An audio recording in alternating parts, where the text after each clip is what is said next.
it been for you through the evolutions of starting it to actually like owning it and being like, yeah, I'm doing this? Because I feel like there's definitely... It was so scary at first, to be honest, because it's just me and, I think most podcasters do it, on their own for the most part. You guys are special. It's the two of you, but you have been doing like separate as well. Obviously, We've been mixing right up now a little bit, yeah. With the episode with Jose, like number one was like, I was terrified. I was so afraid. Looking back and I watched myself, I'm still proud of like how I handled it and how I, carried the conversation. Jose crushed it. But I was fucking so nervous. Yeah. And now, I just get excitement. Yeah. Like I'm still like, I get excitement because, I want to respect the guests. I want to do enough research. And I've been following you guys for a long time. So it's like this, I did some research, but for the most part, this is what you guys are doing is something that before I even got into Bitcoin, I was passionate about. I read a few other things and a few books that we can talk about, but it was difficult to start this up on my own, and it still is. But in the beginning, the first 6 episodes were like very nerve-wracking for me. I did like an abundance of research and was just very nervous, but it still, like looking back, flowed well. And now there is like an established amount of self-trust. So the iterations, like now your subconscious, you've just done it so many times that you can deliver, you can deliver. And there's definitely certain moments like, when we were talking off the mic earlier, like you can screw up sometimes, or maybe you're not, maybe you're a little scattered because something else happened outside of your profession here. And, that scatteredness can cause you to maybe not articulate something well or the way that you want to, and it's taken in a different way. And so that's where I do want to get to a point where I can mainly focus on this. Yeah. And I love watching you guys and introducing Noble Origins and seeing that, because I was like, when are they going to do it? Because you guys are shipping out content. You've been doing this for almost 2 years, I think, or more year and a half. But yeah, it's been a long time coming with the product, just trying to figure out what we wanted to do. Yeah. The content stuff happened so organically that it basically was us putting the wings on the plane as we were taking off and just figuring out what we wanted to do. I think we felt high conviction around like the direction and the topics that we wanted to talk about, but it was like, how do you actually formulate into something that you can do and make money off of? Well, you guys have been doing it so well. And I'd love to have you introduce just who you are, but then also the Meat Mafia and whatnot. But I got into Bitcoin in 2020, and then that's when I really Me too. Allocated a lot of my time to Twitter. Yeah. And Twitter it's a double-edged sword, man. It's like you can lose your mind, but you can also gain, the knowledge of Bitcoin. So I gained a lot of my conviction and belief in Bitcoin through the Bitcoin Standard, but then there was also conversations circulating through Twitter that really helped with like, oh, you need to hold your own keys. Yep. Right. And all that stuff. And so Twitter was incremental with establishing, some knowledge and executing on important factors of the Bitcoin ecosystem. And then there's so much more. It was like, then you start to say, you see that, our money system is flawed. And then you're like, oh, well, our nutritional food pyramid and the way that we've been eating and the food products. And then also, there's debate over sunscreen, and then there's debate over all these different cleaning solutions. Like just so many different things that we've been using, even like the microwave. Like the microwave potentially, it does a job, and we've been using it for so long now, decades, but all these various technologies that we have been using that have been introduced throughout the industrial age that we now are starting to question, is this ultimately good in the long term for our health? And then so anyways, Twitter was just a huge journey, a learning journey of like unlearning different things and learning about new stuff. And so I started following the two of you when you were in your, like, it was the true mafia pictures of you guys. True mafia. Yeah, so you were anonymous at the time, or synonymous. Yeah. And your content was great. Your content was great. Your threads were very high value because you're delivering what any human being would want to absorb, that information, right? And then now it seems like you guys are, you're not as anonymous. Your pictures are out there. And anyways, would love for you to just, introduce yourself. And I know Brett's usually a big part of, he's your right-hand man. The counterpart. Yeah. And I think if you want to start off with maybe like your health journey, what like led you to become so passionate with this podcast and this entrepreneurial path that you're on? Yeah, I guess a good starting point is I grew up an athlete. So played college baseball up in Boston. Sweet. No, you're from Massachusetts. So, let's go. Had the pleasure of playing college baseball for 2 years. And before that was playing high school football, high school baseball. Always played sports growing up. So just being active was a huge part of my upbringing. Had 3 siblings. We were all doing sports all the time, every season.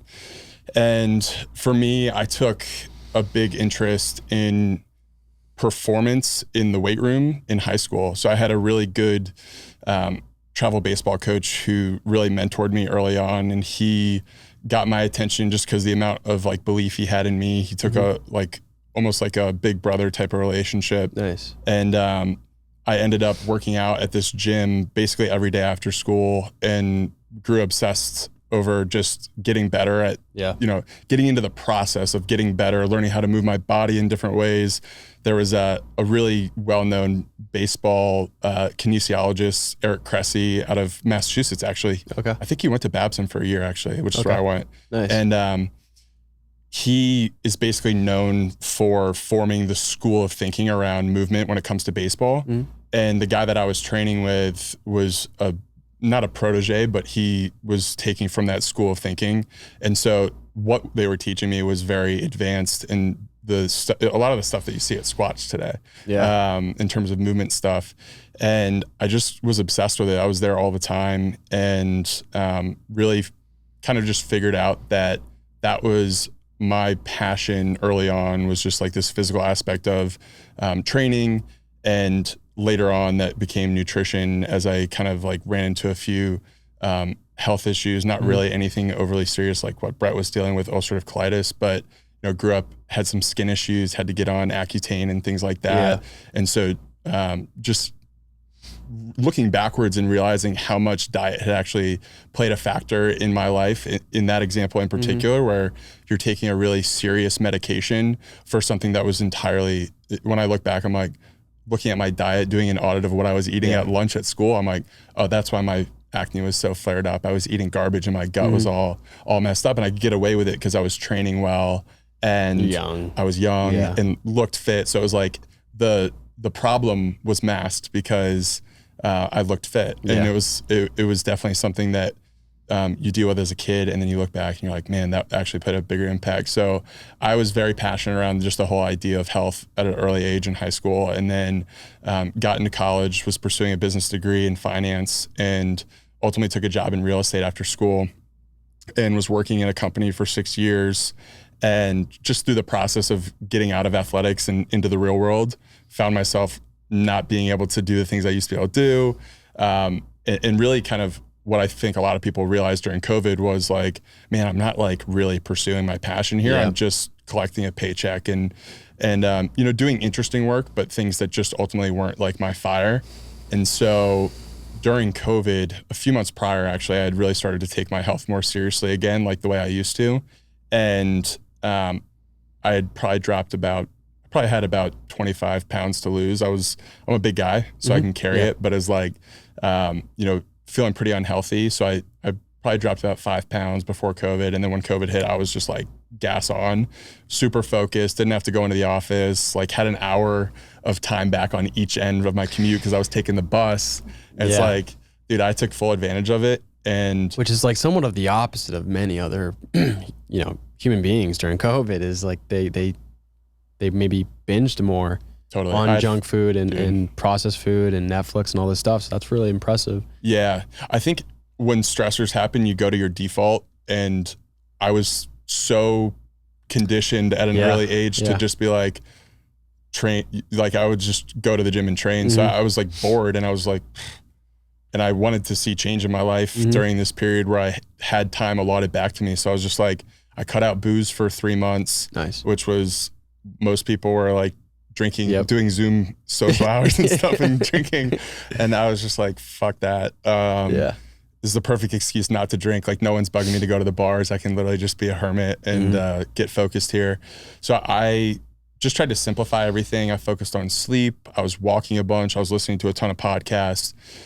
I was not going to the gym, but I was doing a lot of movement stuff. I had rings, so I would throw these gymnastics rings over a bar in Boston and just do a bunch of pull-ups, some band work, super simple work. But at that point in time, I was really focused on the nutrition stuff more than anything. And I was ordering beef from a ranch called White Oak Pastures direct to the door.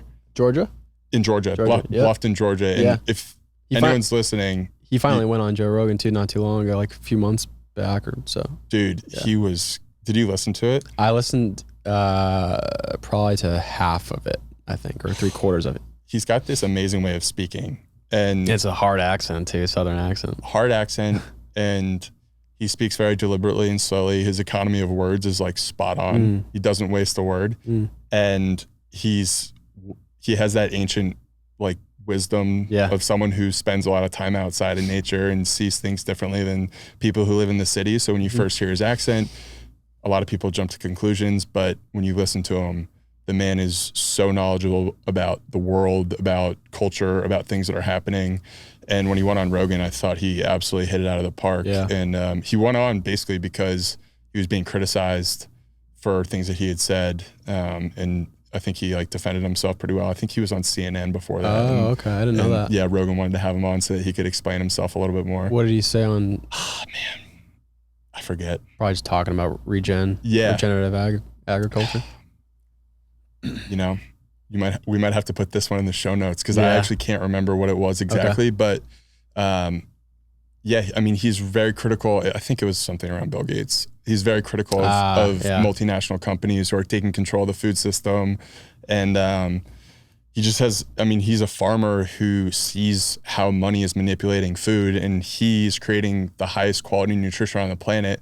So obviously he wants to defend what he's doing, but also like point out the fact that these multinational companies are putting very highly processed, cheap foods in the hands of kids and everyday people that's making them sick. So that was an aside, but I was ordering from White Oak Pastures, and I started to consume some of their content around regenerative ag and started to see the health changes in my own life just through eating and cooking more of my meal, eating more meat, cooking more of my meals. I was doing like a keto diet, but it was really like a animal-based diet, mostly just cooking up some ground beef, keeping it super simple and boring. Would probably drive most people crazy, but I was trying to do like a new recipe a week, but just keep it simple. And I had amazing results and got into great shape just by keeping that simple framework. And at that point, I was going down a few different rabbit holes, one of which was Bitcoin, one of which was regenerative farming,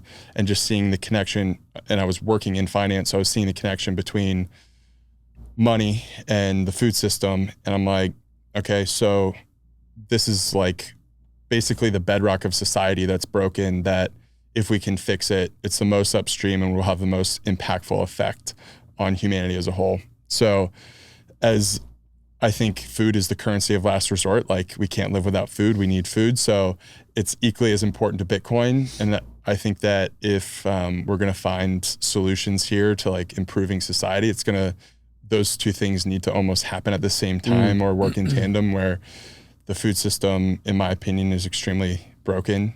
And I say that because a lot of the food that we grow is only grown because we have highly intensive chemical usage. We have monocrop agriculture to produce the most highly yielding food, but it's also killing the soil and creating some of the most nutrient deprived food in the form of these like genetically modified crops, or in some cases on the other side of the aisle, which is what we talk about a decent amount, is like big meat packers or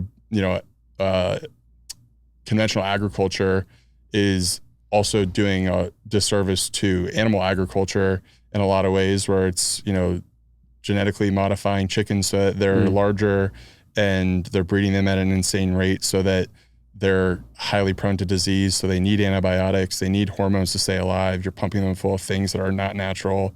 And I think all of those things have deleterious effects on our health when we consume them. And I don't think that should be all that controversial, but it is. And, when you start peeling back the onion on these things, you start to think differently. So I was working my job, and I was just like, I can't really think this way and continue to work in this environment. So I had worked there for 6 years, had some amazing experiences that took me all over the place. We were based out of London. I got to work in Amsterdam for 8 months, and came back from Amsterdam. A few months later, COVID happened, and I was just pretty ready for a change. So worked on an idea, was going to come to Austin anyways, but was running an Ironman with Brett, who co-hosts the Meat Mafia podcast with me. And that was kind of the genesis of that for us. But we moved down to Austin together in October. I had quit my job, and we were going to run this Ironman together at the end of the month. We lived together for 3 weeks leading up to it. And by the end of our experience, we're like, we need to figure out a way to work together. Yeah. And we had become friends in college, but that was kind of like the reconvergence of our friendship. And we started writing online soon after that as a way to just kind of get some of these thoughts around the food system and nutrition and health out there. And like you said, I mean, there was a pretty amazing reaction to people hearing some of the stories. The first one, I think, was Brett's transformation story about how he cured his ulcerative colitis through eating an animal-based carnivore diet. And then some of the other ones were really just around food system. Could you, I don't know if he minds you speaking to that. No, I don't know if I've heard it enough. I can definitely recite it. I was going to say, you probably heard it plenty of times. I'm not entirely sure if I remember what that is. So how do you pronounce it? Ulcerative colitis. Okay. Yeah. So it's an autoimmune condition. It's a cousin of some of the other gut-related issues like Crohn's or IBS. Okay. So essentially, you're just constantly having gut irritation, leading to bloody stool, going to the bathroom 20, 30 times a day. Just an insanely, not only terrible for your health because you're dealing with gut problems, which is like the source, like 70 to 80% of your immune system is in your gut. And if you're dealing with gut distress and inflammation all the time in your gut, it just leads to like terrible mental health, lifestyle issues. Like you go on a date and you have to like go to the bathroom 5 times. It's like just things like that where it definitely messes with you. So yeah, ulcerative colitis is just no joke. And a lot of young men deal with it because it's stress related, but it's also food related. And, oftentimes comes with like a pretty healthy serving of prescriptions and biologics and things like that to get it in remission. Okay. And what foods were prompting this for Brett? So I think he would credit it to lifestyle and diet. So I think he was working in the city at the time, how he stressed, some drinking. Yeah. I think not sleeping as much and, eating pizza, processed foods. And I think part of it is also genetic. So like you live and eat a certain way and then your genetics are prone to express themselves more. And he just was, preconditioned to have that. So he was obviously like right out of college, an ex-athlete in good shape, looked great, had everything kind of like presented as he was healthy, but he was dealing with a lot of crap that, people didn't know about. And he fixed it by focusing on like a low inflammation, animal-based diet, not having disruptors like processed foods or even vegetables in some cases in his system. Okay. Yeah. All right. Yeah. Thank you for describing that. Because I forgot, one of my family members had an autoimmune disease, and I don't remember how to pronounce the name, but it was none of the 3 that you just mentioned, or the 2. It's becoming common, man. And a lot of it is simply gut related, where your food should be going to your gut and being absorbed through the gut lining, but people are getting like leaky gut more and more just through the food that we're eating. Yeah. And throughout so thank you for describing kind of the upbringing of your transition from maybe corporate or so from college to finance and then to the Meat Mafia path. And there were so many different things that I want to talk to you about. I'm trying to think of where I want to begin. So just for me, I'm very passionate about this in particular, and I do agree with food and our money system. If we can provide a scalable amount of sovereignty from like an individual community level, around the world, that will just kind of have a much bigger upstream of, I think, harmony and prosperity for humanity. So we're definitely, I totally agree with that. And, one thing that I see that's very prevalent. So you mentioned you stopped drinking for like 3 months. I stopped. I've been discussing that because I've been stopping. It's been half a year now for me. Nice. It's been congrats. Thank you. Yeah, it's been relatively easy because of Squatch and the community. Totally. Here, makes a huge difference. It makes a very big difference. And one thing that I saw through your content was you guys spoke to some of the pesticides. So I do know of glyphosate, something that kind of speaks dear to my heart because it potentially could have had a cause in a cancer. I'm seeing that non-Hodgkin's lymphoma could potentially have been, that could be the cause of some of these pesticides like glyphosate. And so I've that's something that kind of, pokes at my heart a little bit. And was wondering, so I saw like you guys had a chart that you put on your Instagram and social media that shows some of the most consumed beers and wines that have, I think it's glyphosate, or was it chlor? That one was glyphosate. That was a glyphosate. That one was glyphosate with the beer and wine that had it in it. Okay. Could you please kind of describe what glyphosate is, and then like how much is present in all these beers and the effects it has? I mean, just kind of like give us a rundown. I'll give you as much context as I have because I'm not the expert, but right. I have done enough research to be slightly dangerous with it. So glyphosate was originally patented to be a metal chelator. So essentially it was going to be patented to clean pipes, and they found an alternative use for it in the world of agriculture. It is a pesticide, it essentially just kills anything that's going to attack or harm the plant. As well as the human being that's... Yeah, and the soil. A lot of times when you start with one chemical on the land, then it leads, or not a lot of times, basically every time when you start with one chemical in the form of pesticide, that will lead you to then finding another singular mechanistic solution for another problem, whether it's herbicides, so any sort of other plants that might compete with this crop growing. So herbicides, pesticides, fungicides, chemical fertilizers, all these things really need to be used in unison in order for the whole process to work. You can't really just be like, we're going to spray a pesticide and be okay.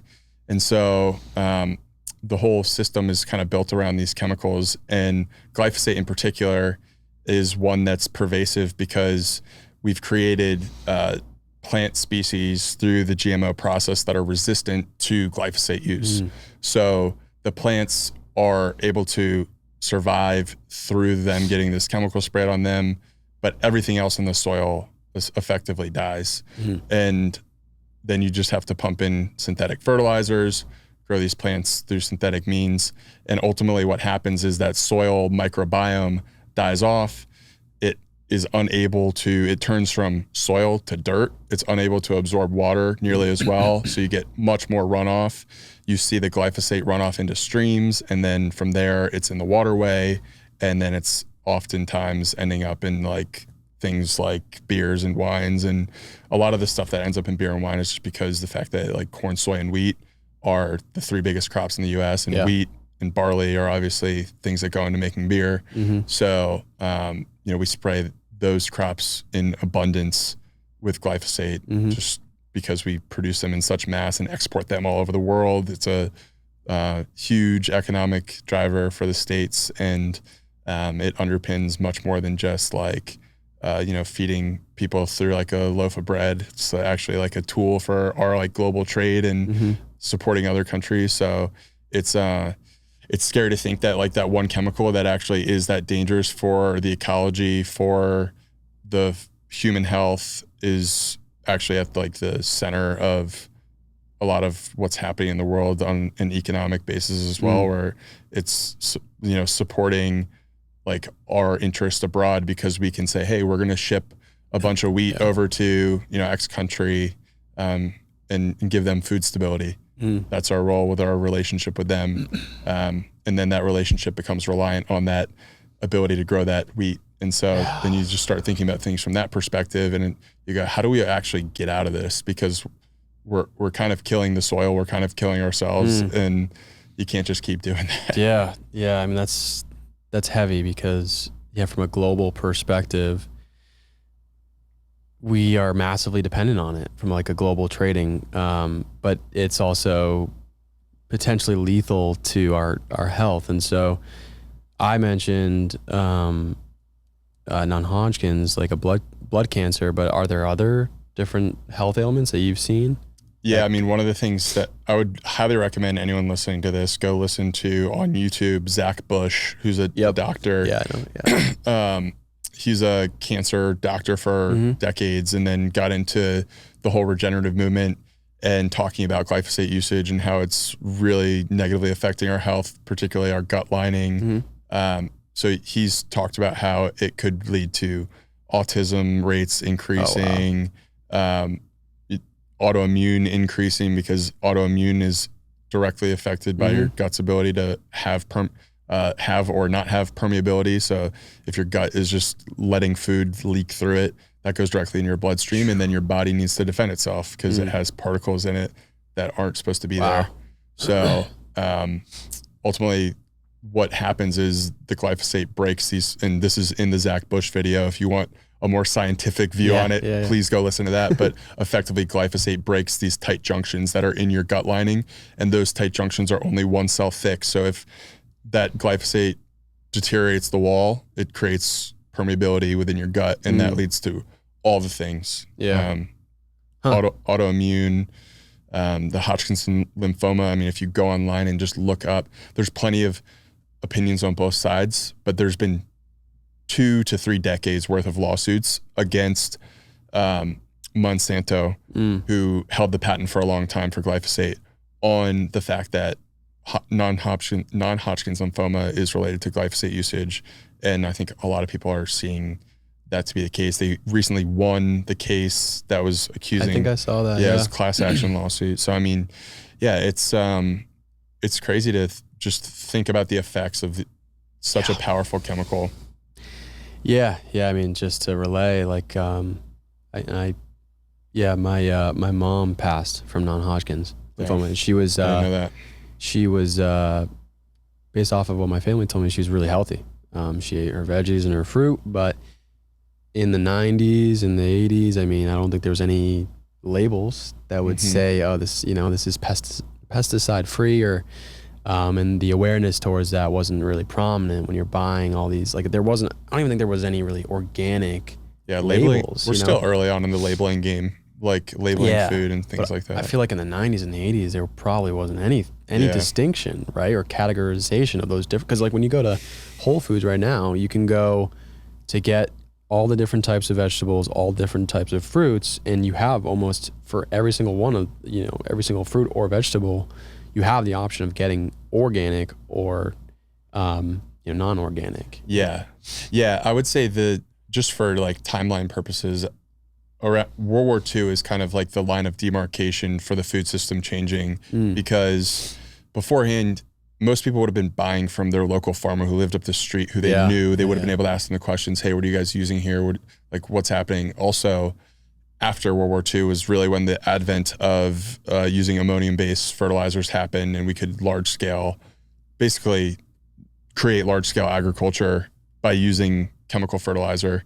And that was facilitated by the fact that we had all of these factories in place after the war that were building machines, building tanks, building weapons to go send over to Europe to fight the war. And then afterwards there was nothing in there to like fill that industrial demand. But then we had a ton of ammonia as well for all the weapons. So they figured out the fact that we could use ammonium to create NPK fertilizers and grow crops at massive scale. Damn. So that's when it shifted. So that's when big food started to become a thing, because we could now use a lot of these resources to create a lot more food.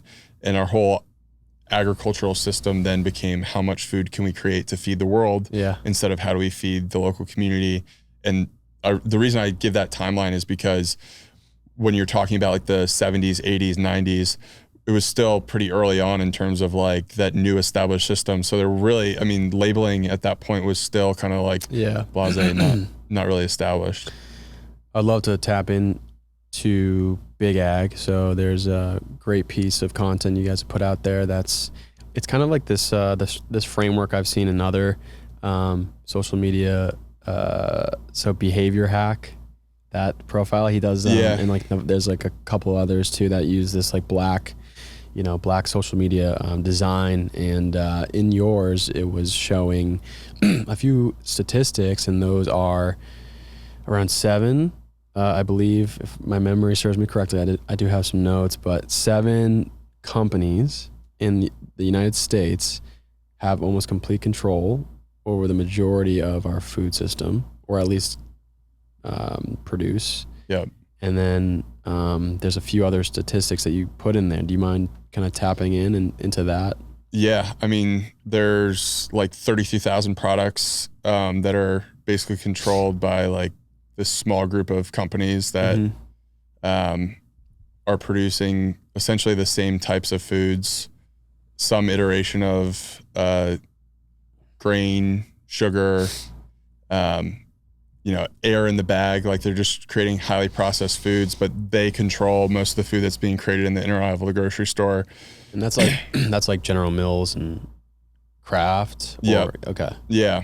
I mean, the big guys. Yeah. And they're just amazing marketers. They're well funded. They understand how to create foods that are highly palatable and addictive for people. Yeah. So, and it started off, my guess is, in an innocent manner of just this natural way back. I mean, like progression of creating a business. Like I look at McDonald's, right? And it was 2 guys that created a fast food restaurant that was at the time, something that they were ambitious about.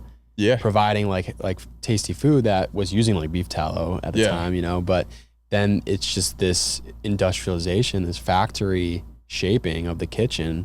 And it just kind of went out of hand towards how do we produce as efficiently as possible and continuously, our quarterly results are just constantly, and so and correct me if I'm wrong, but like you sacrifice the integrity of the food for the financial improvements, right? Is that kind of accurate, or? Dude, absolutely. And it all goes back to money and Bitcoin, and like we can really go down that rabbit hole if we want to. But at the end of the day, like in the 70s, when food was still, these big food companies were still very generally decentralized.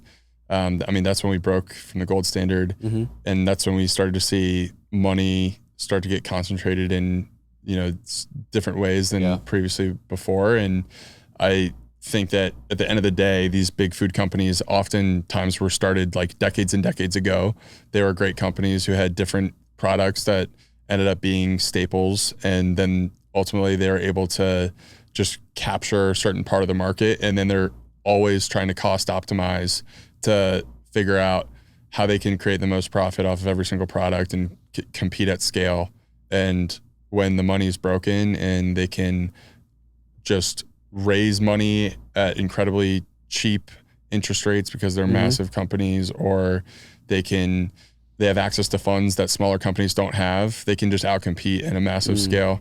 And they're just playing at a different game. Like being able to compete against a big food company in today's world, I mean, they just have all the resources. Like, so this is not a food company example, but a product that I use, I'm not really paying, so I'm not sure how they, but anyways, so Waze, which is a navigation app, I remember when I first used it, it was so cool. I mean, it still is. It shows you where like police officers were when I was younger. And you'd be like, all right, slow down. And it was pretty accurate. It was really cool. And then Google bought them, right? And so that's an example of most likely what's happening with these food industries as well. All these different smaller, food production businesses are just being bought out. And it's like, I don't blame it. So for instance, maybe an example of people that you have on for like the beef tallow based skincare, right? And like all these different like innovative products. If General Mills comes up to you and says, we'll buy you out and we'll give you so much extra, we'll give you like $1 billion, that's hard to pass by. But I almost think that we kind of need to resist that. And I think through the breaking apart of from our financial system and having a global adoption of Bitcoin can help with this, maybe, hopefully as smooth as possible, decentralization and kind of like the symbiotic relationship between entrepreneurs and societies and whatnot. It could be very abrupt as well, but I can see how these 7 food companies over time, it started off like just humble beginnings, and then they just fucking were super successful and executing. I mean, I'm sure we can all relate as men. We're just like, let's fucking execute and grow our business, this podcasting business. And then it's like Noble Origins. Then what's next after that? You know what I'm saying? Yeah. Like you want to fucking build and make an impact. But you know how hard it is grassroots trying to build something. Oh yeah. And so you're working towards efficiencies and you're trying to figure out what ideas work, what ideas don't.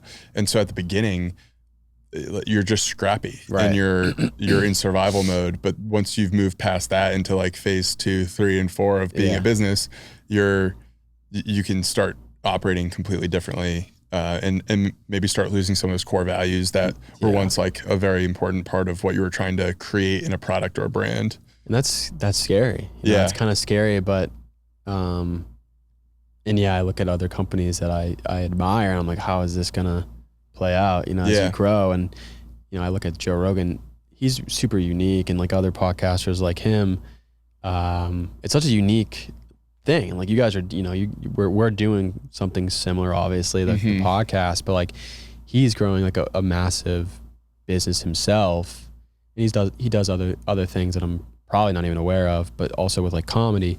But he's maintained this integrity, I think, at least from my view and my observations. He's maintained this integrity, and he's like the most successful podcaster out there, and he's, getting cash flow. It is a business. Like this podcast is a business. And so I wonder if people can do that with like companies. But I mean, it's so hard because he's just like he's not a one-man business. Obviously, like, you see one guy, you just see him, and then the other guest, but he's got Jamie, and then he's probably got other people.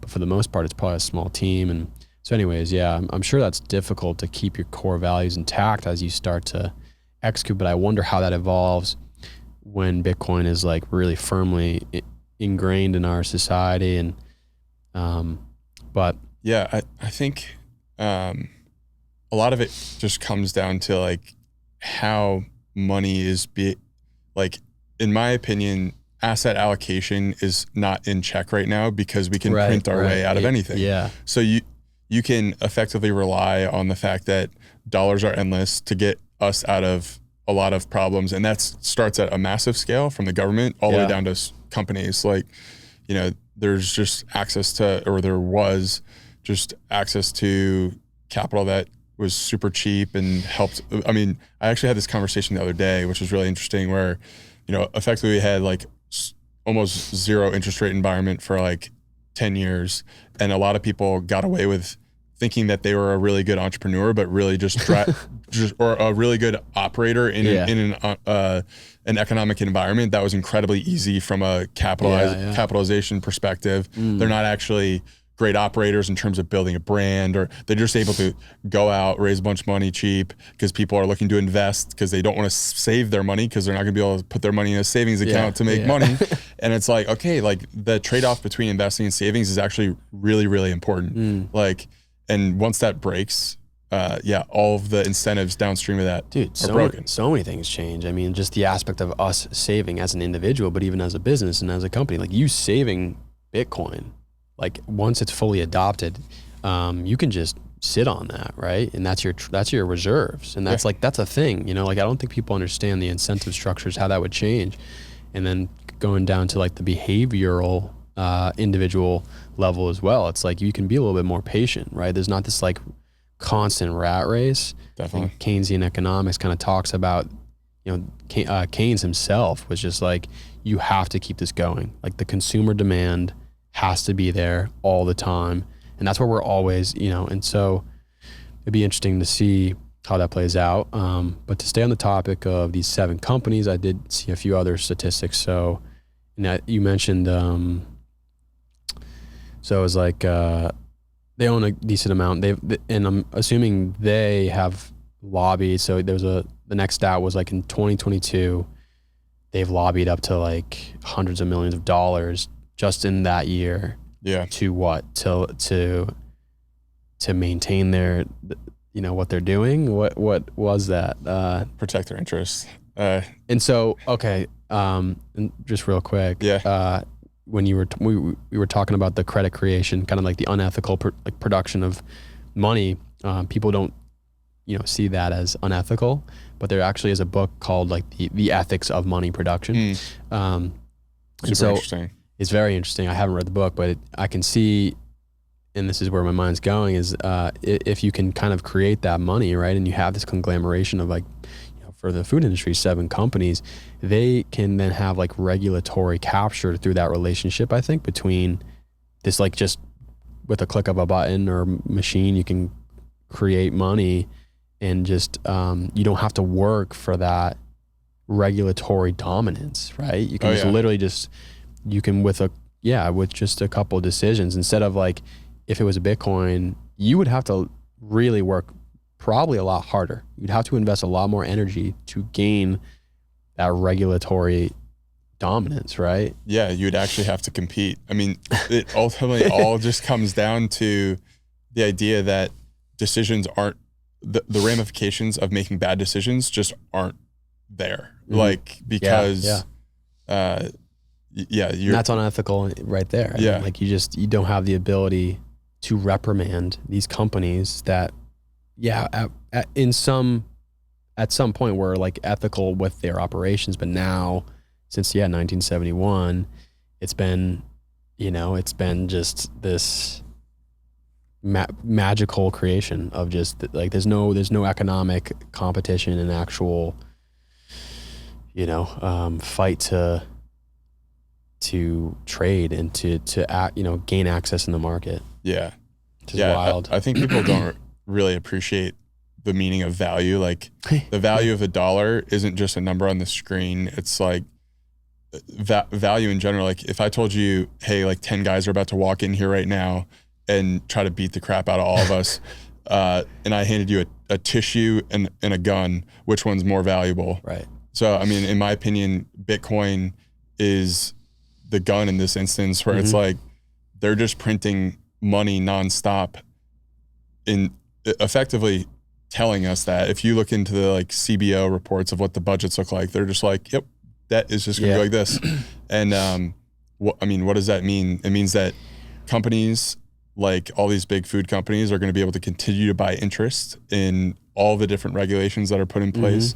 They're gonna continue to be able to create crappy, cheap products that they can sell to people and market to people in ways that's manipulative. And then you're kind of just stuck in that paradigm unless you remove yourself and say, I'd rather have the thing of value, like to defend myself against this runaway printing press. So, and I think that would be a good segue. There was a clip you guys put up. I think you had a podcast episode, but it was at like a conference, and this guy, forgot his Instagram handle, but he was speaking to food being considered as intellectual property.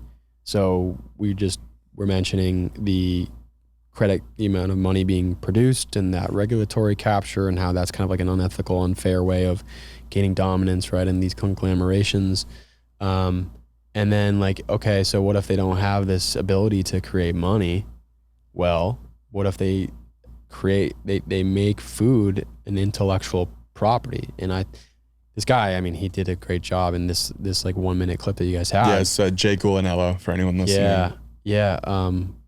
Could you dive a little bit deep? Is that like happening right now? Is that like in the works? It's kind of the future of food. Like when you look at what's happening on the vegan side of the aisle, they're coming up with all these plant-based foods that are formulated and able to be patented, and just because the way and process that they're making them, they're able to create protection rights over how they make it.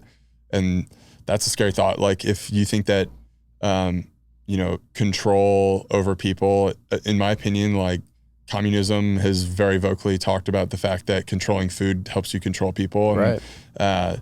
If they actually have ownership over like the intellectual property of food and what is created and sold to people, it's incredibly scary. How do you compete against that? I mean, I don't know. I mean, also like what you guys are doing is that just shows why it's so important. Like, and then you're seeing all these other people that are, and I'm sure you can speak to this way better than me, but just based off of like, because you have so much content, like the glance that I made, it's you're seeing all these these people, these doctors, and these farmers, these ranchers, and different people that are like, whoa, like the Meat Mafia, they're coming out and they're providing a pedestal for people to say, oh, this is wrong. A lot of farmers, like something that's really, really sad is I read the book, going back to the very beginning when I was first diving into this problem. It was Fast Food Nation and then Food Inc. These two books. Food Inc.'s also like a Netflix documentary, but there was a book that I read, and Michael Pollan actually was contributor to the documentary. Michael Pollan's also he's done some great stuff, The Omnivore's Dilemma and How to Change Your Mind, and he's a fucking spectacular human being.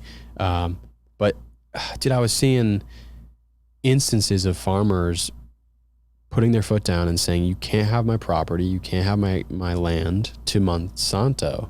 And Monsanto would find a way to get their patented chemicals into their crops and then sue them to say, oh, you're stealing is that, wow.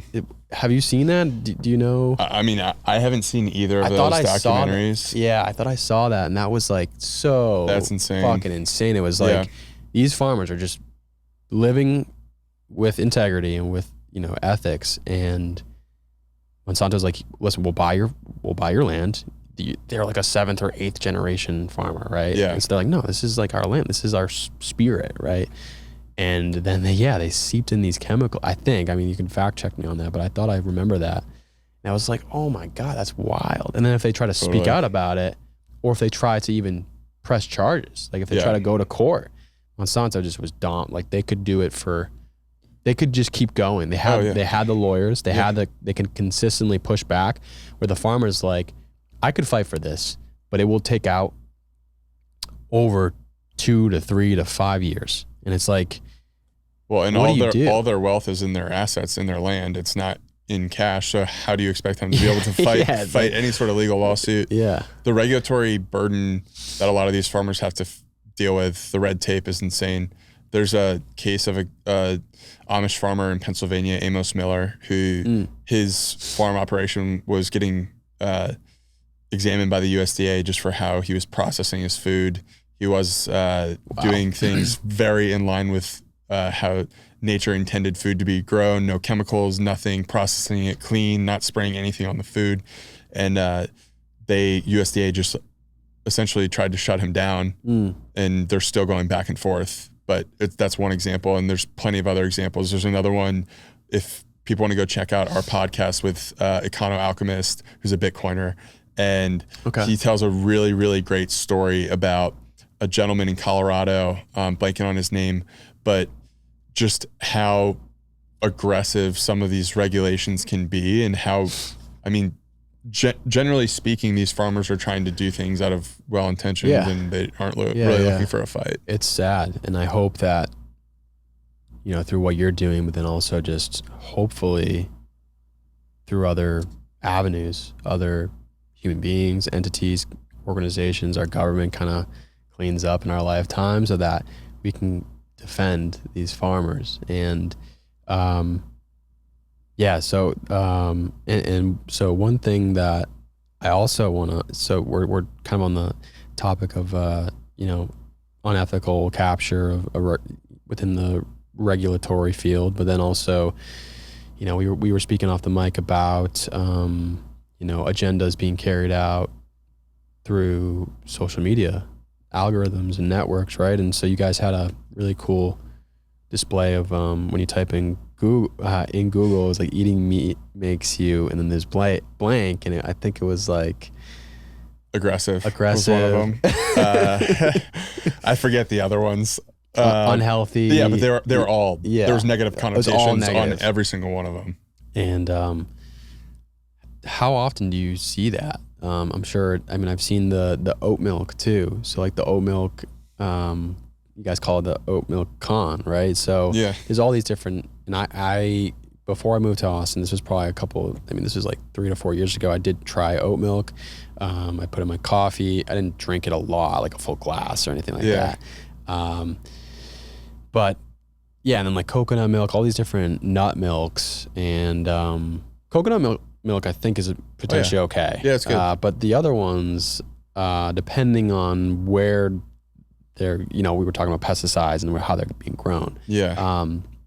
So to kind of put this into a like an organized question, like you're seeing this example with Google kind of manipulating search results with diet or different types of foods, and then you're seeing oat milk looked at as like healthy, which is maybe kind of similar to what's happening with the vegan, you know, this trend of veganism, right? Yeah. And all in the name of potentially climate change, potentially other reasons too. And so you know, that this is kind of like a loaded question, but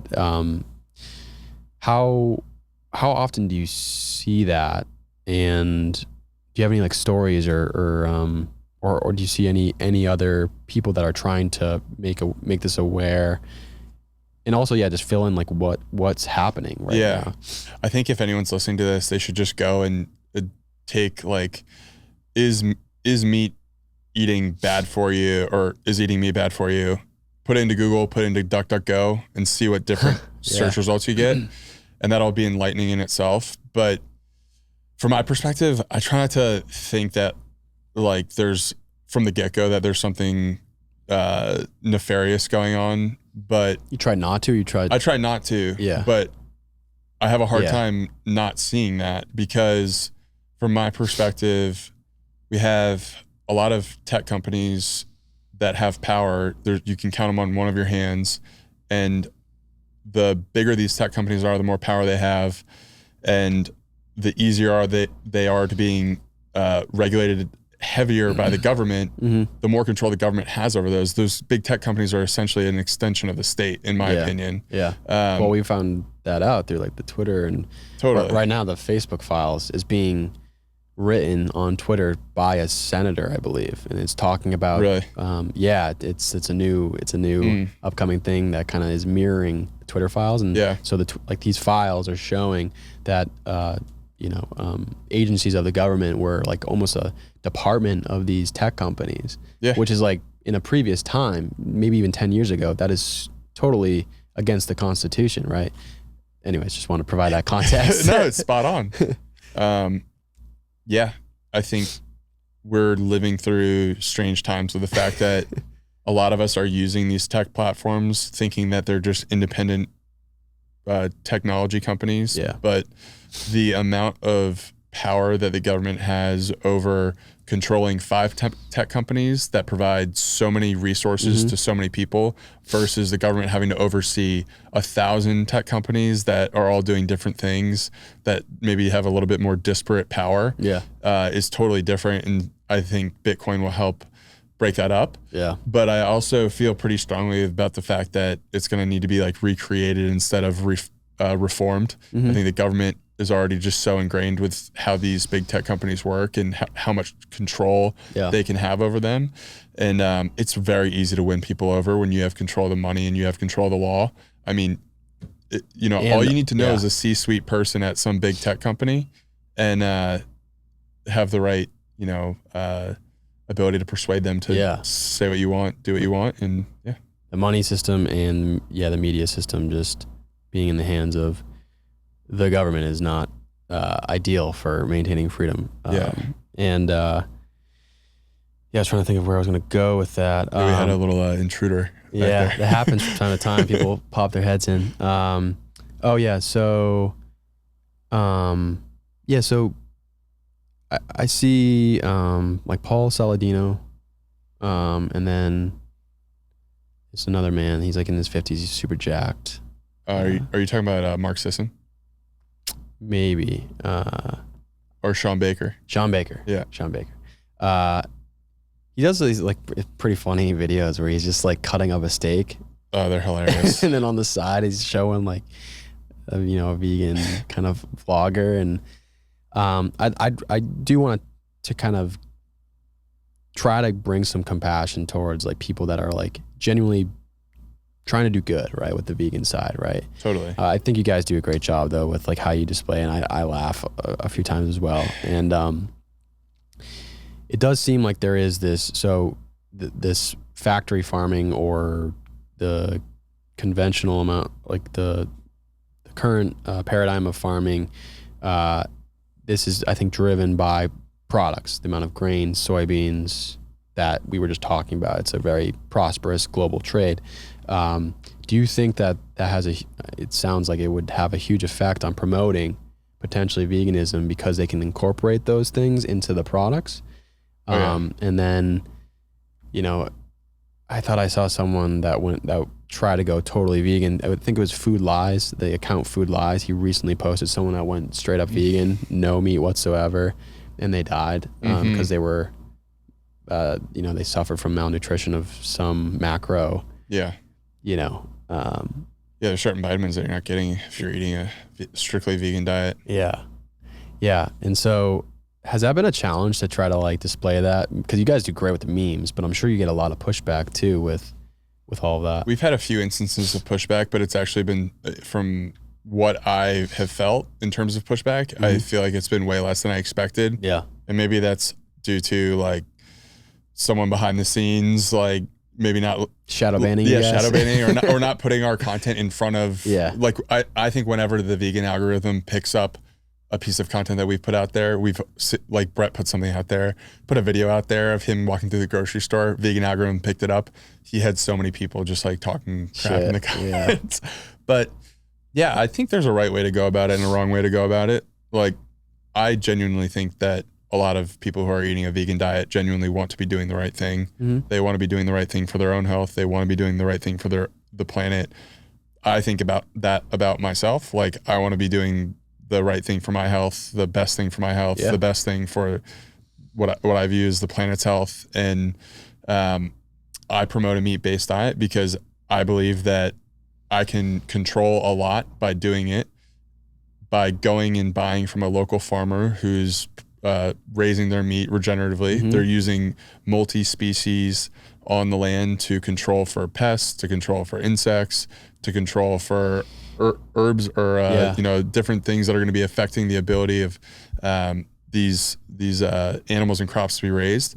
But ultimately, regeneratively raised beef is rotating these cows in a way that they're able to graze on different parts of the land during different over a certain cycle of days, and then that grass regrows. It pulls carbon out of the atmosphere back in the soil, and there's this whole process that we're mimicking nature by utilizing a different system for raising these animals. And I think I have a lot of control over how I feed myself by buying from someone who's local, who does it the right way, and provides really nutrient dense food. I totally agree. And to like focus in on regenerative agriculture versus, you know, the factory farming, whatever you want to call it, the microbiome, it does seem like to simplify how to kind of contrast these two, that regenerative agriculture is working in unison to provide almost like a harmonious effect to the ecosystem, whether it's the soil, the actual animals that are eating the grass, the insects, you know, the mud pies that, like, you know, are formulating from like the cows and just, it's just a very, I think, optimal way to best nourish the environment, everything. And then when you look at like factory farming, whether it's livestock or whether it's crops, it seems like you're, you know, it's like a synthetic way of trying to, you know, it's like it's man trying to use the mind in its own way, right? But you can't like fuck with nature. I mean, nature. I feel like nature, you know, is there's laws of nature, there's laws of physics, you know, and so in biology, and when you're trying to make it like a factory, and monocropping and all this stuff, it seems it's damaging the soil and it's damaging these animals like the chickens that we were just talking about. And so, you know, there is this potentially what I see, and I do love that you mentioned you try not to think that there are nefarious things. Like I do try to say it's like like my buddy Ryan has stated, it's like a myriad of greed. Yeah. And a myriad of just like incentives, bad incentives. Yeah. And then maybe there is just like people have like unfortunate, like psychological, like they gain satisfaction off of suffering, which is like that could be apparent. But I do try to, I got into like a, you know, if you're constantly thinking everyone's nefarious, it affects you, right? It's negative. Yeah. It's really negative, and I've gone down that rabbit hole once you enter the Bitcoin rabbit hole, right? And all these things. So, but yeah, you know, you see a lot of people buying like the egg product that's in a fucking mustard, but it looks like a mustard bottle.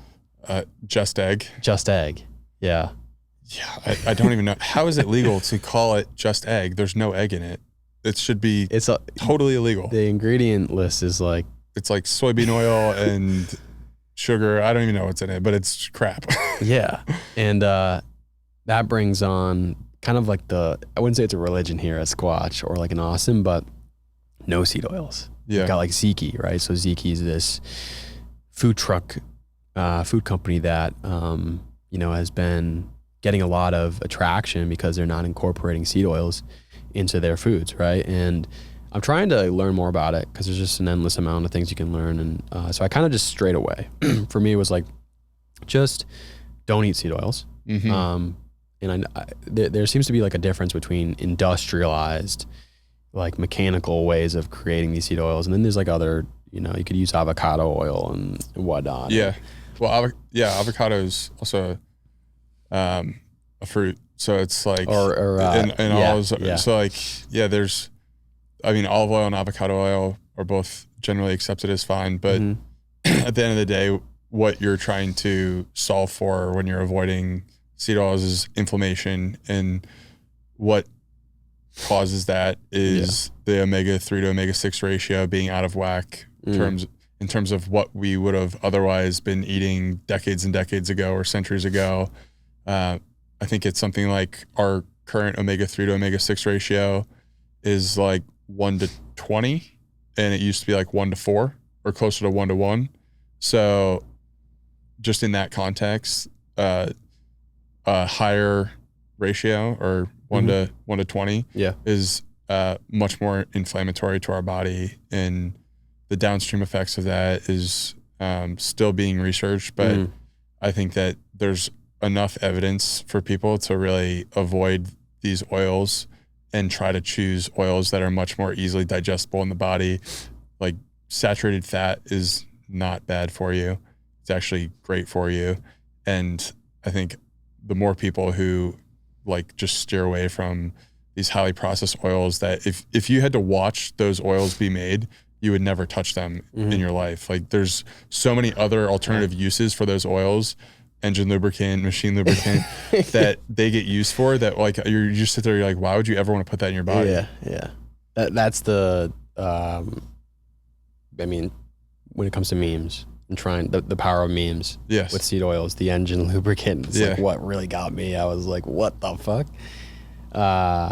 Like you can use it for an engine lubricant, but also eat it, digest it. I feel like that might not be, you can't use it for those both utilities. Yeah, the properties of it are great for commercial kitchens because it has like a crazy high smoke point and it's super cheap. Yes. And you know, you can get it in abundance, but at the end of the day, is high smoke point and super cheap what you want to be putting in your body? Probably not. No. Like, yeah. That's crazy, man.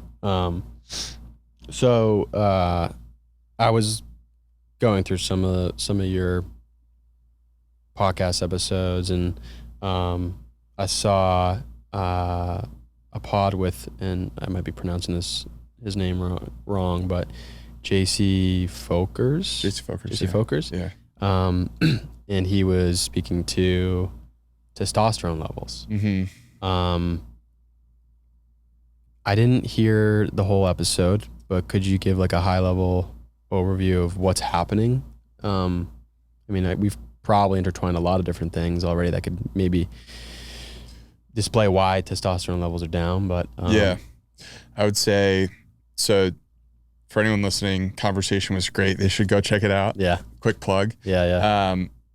Yeah. What's happening with hormones in general is pretty startling from both the male and female side, but the male side, we've seen a steep decline in the testosterone levels of guys.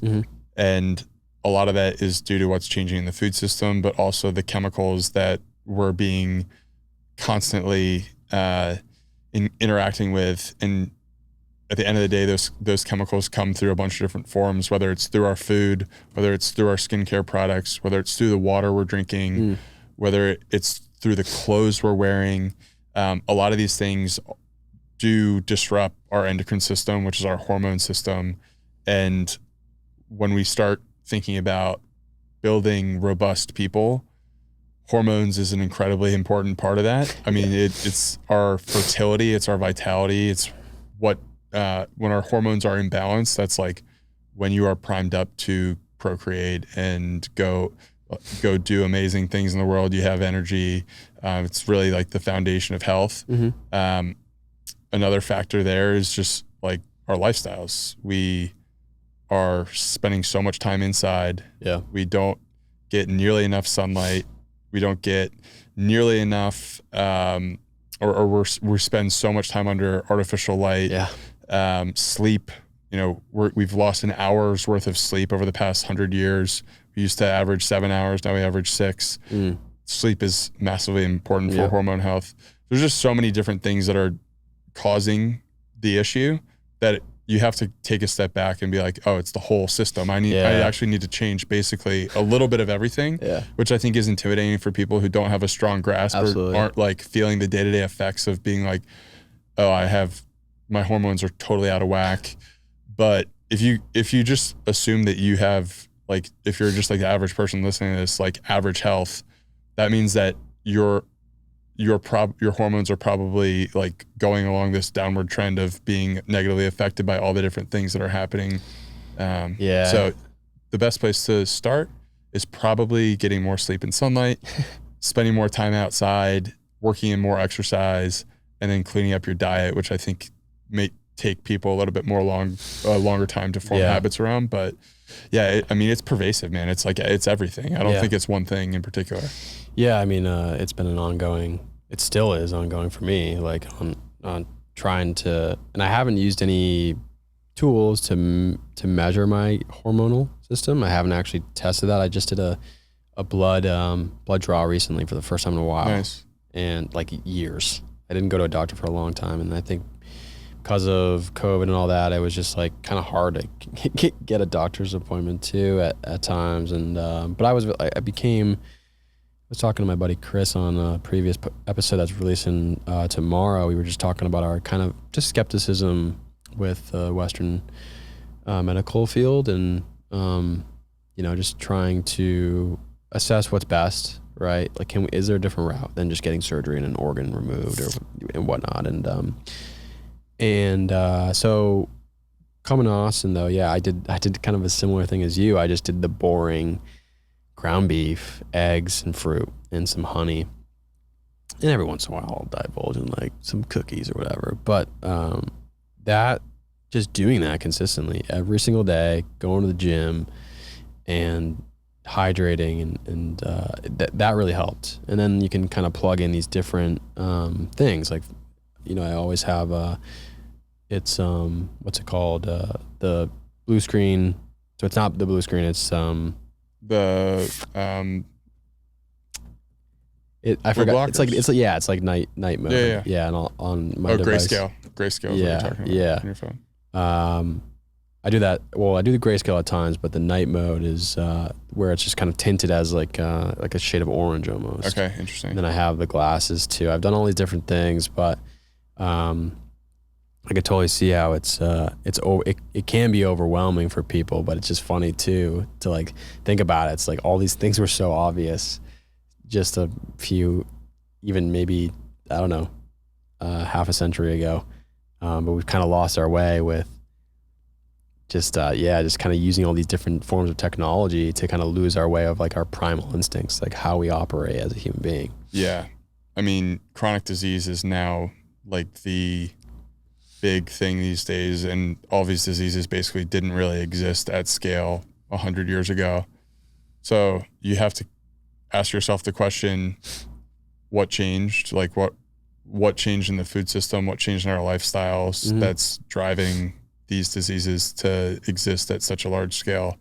And the food is definitely the easiest place to look. But, diet is so interesting to me because we used to just live a much simpler way in terms of how we got food. We got food locally just naturally because we weren't really going to be able to get access to food from overseas because it was more expensive. We didn't have the resources to make that happen.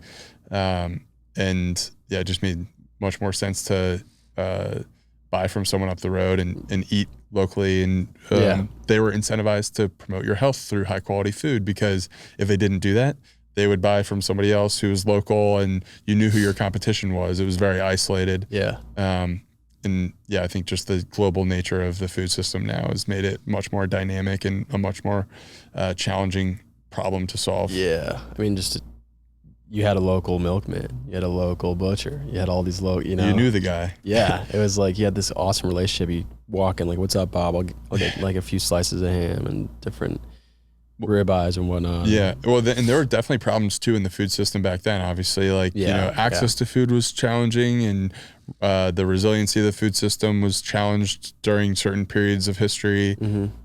And there was certainly foodborne illnesses that existed. Yeah. But my idea of the future of food is, let's take what we know about real food and just put it on steroids in terms of creating more real food that's really high quality and doing everything the right way, as opposed to creating these highly industrialized products that are just profit engines for multinational companies. Let's create real food that actually supports all the different things that people should care about, the ecology, the local economy, our own personal health. That's the path forward that seems like it's going to be an uphill battle to get there, but I believe that people can change, and unfortunately a lot of things are going to have to happen to get us there. But I do believe Bitcoin is part of that solution for sure. Well, that's a great way to segue into you guys. So you're recording primarily, like your home base is at the Bitcoin Commons for the most part. Yeah. And then, which is awesome because it's such a really cool place in the world right now to be at. I think it's still a small little hub, but we have some really cool events. And you interviewed Safedine. That was pretty damn cool.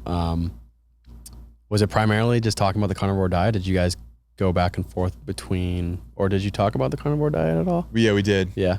Yeah, we talked about the carnivore diet. We talked about the food section in his book, The Bitcoin Standard, a good amount. But I mean, a lot of it really is what we were talking about earlier, just incentives driving behavior and how money drives a lot of our incentives. Mm-hmm. And he does such a beautiful job articulating the problems with broken money and how it affects every layer of society, from school to food to healthcare. And our conversation covered all of that. We covered healthcare, we covered the food system, and just through the lens of incentives and money. That was one of the coolest conversations for me personally, because the reason I got into Bitcoin was because Saif Dean. Yeah. I was walking around Boston. I listened to his book twice on 2x speed, just like blowing my mind during COVID. It was like 2020. Same. And I'm just like, all right, I'm in, thanks. Yeah. Like, it just all made sense. And he does a great job just breaking down how all these different systems that are layered on top of society to make it work are struggling with a very similar problem that across the board relates back to how we structure incentives. Yeah, and his second book, The Fiat Standard, really got into it too, because he's got 3 parts. I think it's like fiat food. Well, I thought it was like fiat life. So part 2 gets into all of that. It's like fiat energy and food. And so that was really cool. I actually didn't finish the whole book, but I got somewhere into the second part of that book. And now he's releasing Principle of Economics. So that's super cool that you were able to talk to him. And we still got a little bit of time. I wanted to, something that's just kind of poking at my own selfish curiosity. What are some of the biggest challenges that you're currently facing as an entrepreneur doing what you're doing? You're in the podcast space, obviously. You've just released, I don't know how long ago, with Noble Origins. Yeah. Is there anything else? Yeah, April. Okay.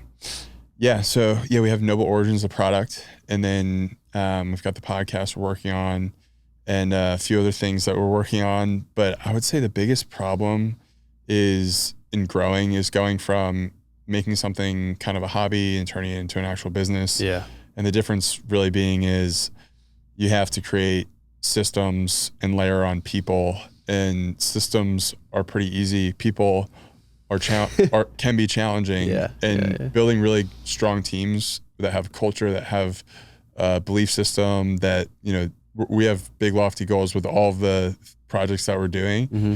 And you need to think a certain way, and you need to kind of buy into the mission, obviously. Yeah. And I think overall it's really just around like dealing with more than just like me and Brett being a one-on-one dynamic and us being able to rely on each other. It's how do we actually start to like bring more resources into what we're doing and scale it up, and scale it up in a way where we put out better and better quality content. I think the hardest part about putting content out there and trying to do it in volume while you're trying to do all these different things is like, there's only so many hours in the day. I would love to spend all day researching and listening to podcasts, but the past year has been a lot more output than input for me. And so there was a certain period early on where I was consuming so much information, and now it feels like I'm producing more without too much consumption. And that definitely lends itself to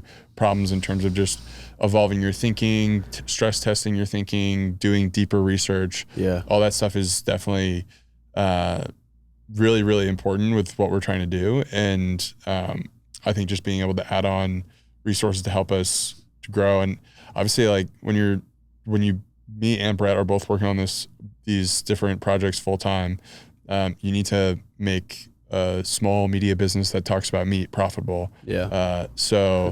Our show, we have a few advertisers, so it's not really a profit engine for us. So we need to find different ways to make money, and it's been creative. We figured out ways to do that, but ultimately the product is where we want to be spending most of our time going forward, and really building out an amazing product that has an amazing message back behind it. And we're just really excited to get that out there, because we think that all in all, we truly believe in the animal-based mission and what it stands for in terms of rebuilding soil quality, rebuilding human health. And at the end of the day, there's this whole movement that's going one direction. We're very happily standing in the other direction, saying we think that beef is the ultimate superfood, and if done correctly, it can promote really, really great health. And so like our product's mission ultimately is to get more and more people who are kind of in that, let's just say like standard American diet way of eating. They eat probably 30, 70 or 30% processed foods, maybe 70% real foods, get them eating 90% real foods or 100% real foods instead of just this garbage, highly processed crap. Yeah, I totally feel for you when it comes to, you're trying to maintain integrity with, the initial reason why you started this, right? Like, you're very passionate about, meat-based diets and what you're putting out there. And, but at the same time, you have to like overextend yourself a little bit, with like you just said, like, or at least for me, you're just outputting a lot, and it would be great to just hire all these people that do an excellent job with the media aspect and then the logistics of your products, and then you can just like have fun, right? Yeah. Which may come, and I hope it does for you and for myself. Like, you can just do that. Like, you see Chris Williamson and Joe Rogan and Lex Friedman, and they have that. I think, for the most part, they have that capability to just sit back and just hone in on the investigation of learning, and then just have that clarity of mind to deliver the conversation properly. But for me, like, even today, like I recorded a podcast yesterday, then one today, 9 to 5, Monday through Friday. Yeah. And people might not think like this is that energy intensive, but it's like, it is. It absolutely is. Like, you're using many parts of your brain. Yeah. So, well, and also, I think you truly have to love what you do at the end of the day. Like, we're sitting here on a Sunday recording a podcast and, if we weren't here, what would we be doing? We would probably be resting or spending time with friends or things like that are restorative. And I think this is, for me, restorative. I love having conversations like this. So it is a grind. You have to be committed to like this.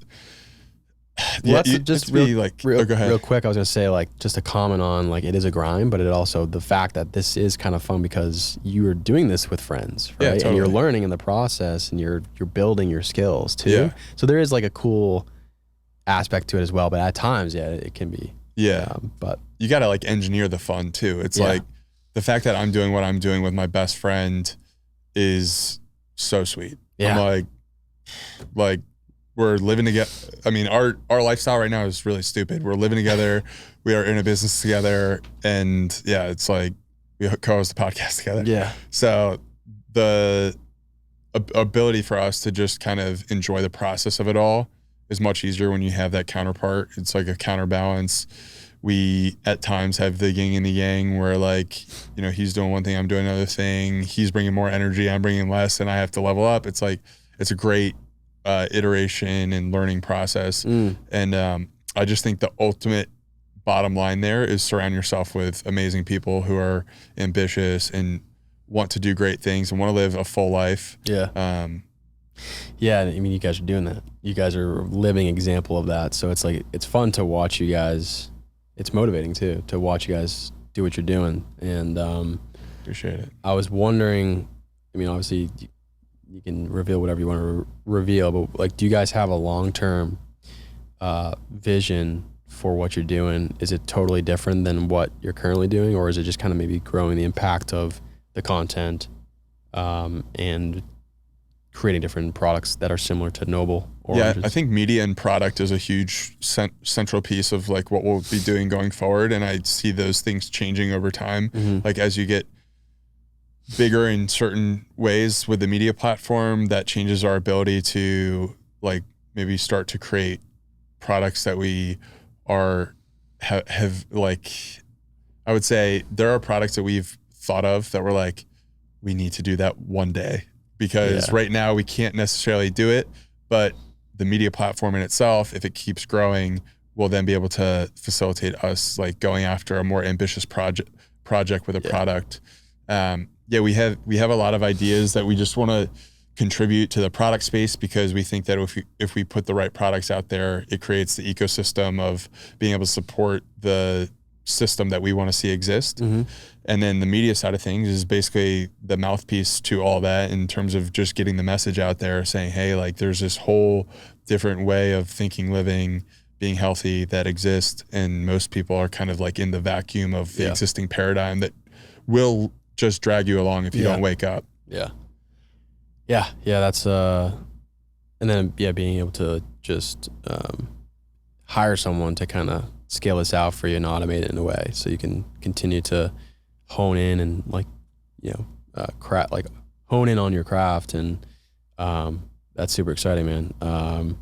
And I thought it was super cool that the Podfather shouted you guys out. I've already said that before, but like, dude, seeing that, I watched that episode and him shouting it out on Joe Rogan. I was like, let's fucking go. Dude, I remember, I'll never forget where I was sitting and like the reaction that Brett and I had. I was like, because we had dinner with him the night before.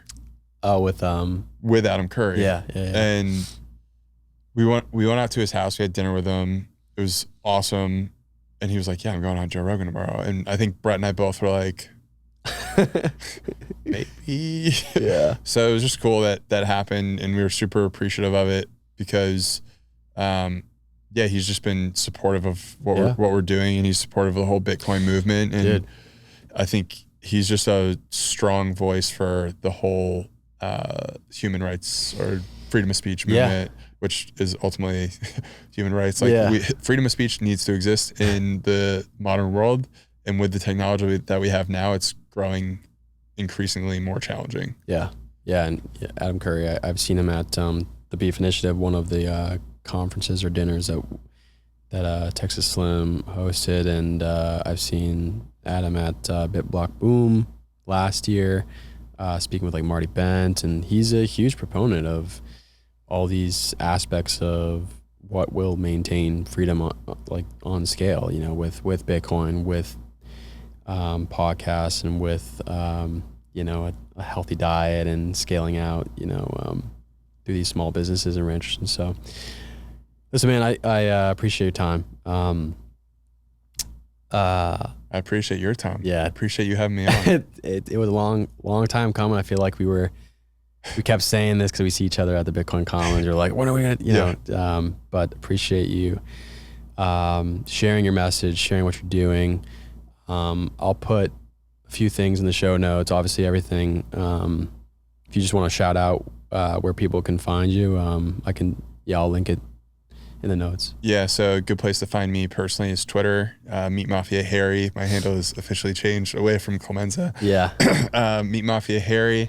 And then we're the Meat Mafia Podcast on Instagram, and then the Meat Mafia Podcast on all different podcasting platforms, Spotify, Apple. And then our product, Noble Origins, can be found www.nobleorigins.com. Sweet. Thanks, man. Appreciate you. Appreciate you, dude. Peace.